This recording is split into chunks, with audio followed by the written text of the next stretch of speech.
Simin buayong simlay tupi late ahon pise nang hongil untaw panatate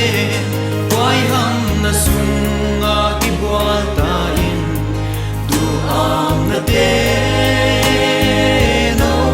ahon zota Namite ng lamahedi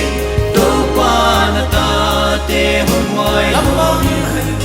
lambang hayung Topa nawang sumpan Ko kapatyan Hondu selaw Happy na in o honin lain Nakasyangin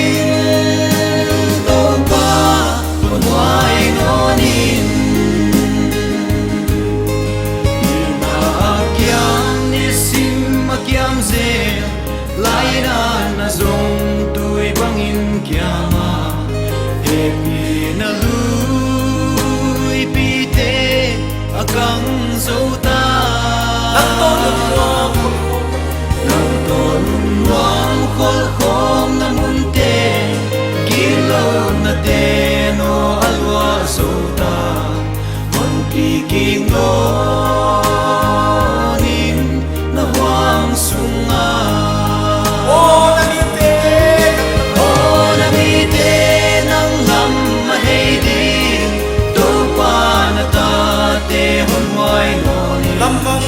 Lambang hayung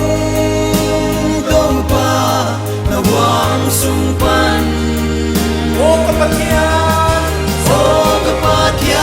Hondu selaw Happy na in o honen lain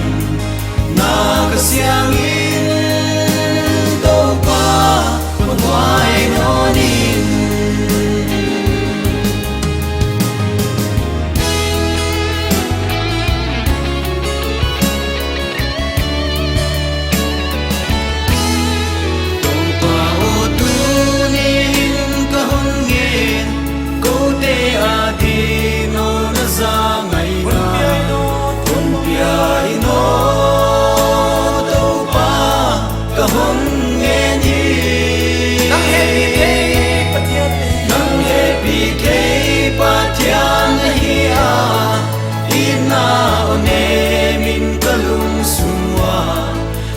Sam lain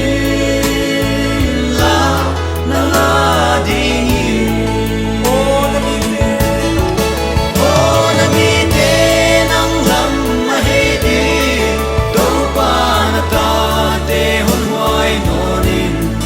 Lambang hayung Topa nawang sumpan kapatyan Hondu